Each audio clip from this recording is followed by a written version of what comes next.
of Dutch folk tales. This is one of them. This is the story of the Spook van de Zeedijk, or the Ghost of the Zeedijk in Amsterdam. There was a tannery at the Zeedijk which spread a very unpleasant smell, but many men didn't seem to care because the owner of the tannery, his name was Gerard, he had two beautiful daughters. They were named Dina and Helena.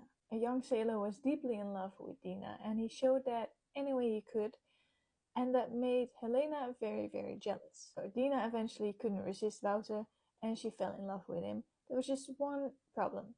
Helena had also fallen for him.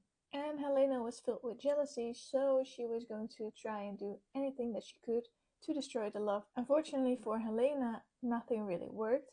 But then, since Wouter was a sailor, he had to return back to sea again. So when he was back at sea, Helena intercepted some love letters from Wouter. So when Wouter returned from sea, he asked Dina whether she had gotten his letters. She said no, she thought it was odd, but she also already suspected Helena of throwing them away. Eventually, Wouter had to return to sea again, since he is after all a sailor.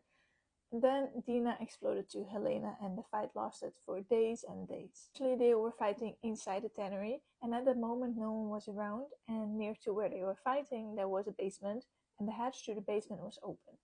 So Helena pushed Dina through the hatch, into the basement, and she fell with her head onto the floor and she was unconscious. Now, Helena didn't really care because she closed the hatch, and after a few hours she was also asked where Dina was, and she responded that she was with some friends. Same night, Helena snuck back into the basement and she saw that Dina was alive and conscious, so she hit her with a stick and actually killed her. Just before Dina died, she shouted that Helena would never be at peace, and she wasn't. A few days later, people found the body of Dina, and everyone thought it was an accident, and the entire neighborhood of the Zeedijk was mourning the loss. Now, Wouter was at sea when all of this happened, so when he returned a few weeks later, he was inconsolable. And that is when Helena tried to worm her way inside there and tried to console him. She also charmed him, and that worked really well because they ended up marrying after a few months. Helena was never truly happy. Day and night she was tortured with the memories of the crimes she committed.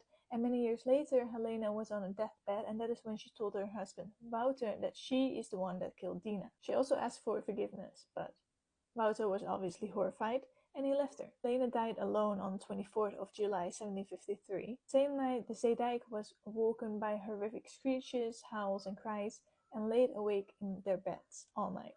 Exactly 100 years later, the same noise was heard again at the same spot. So she truly could not find any peace.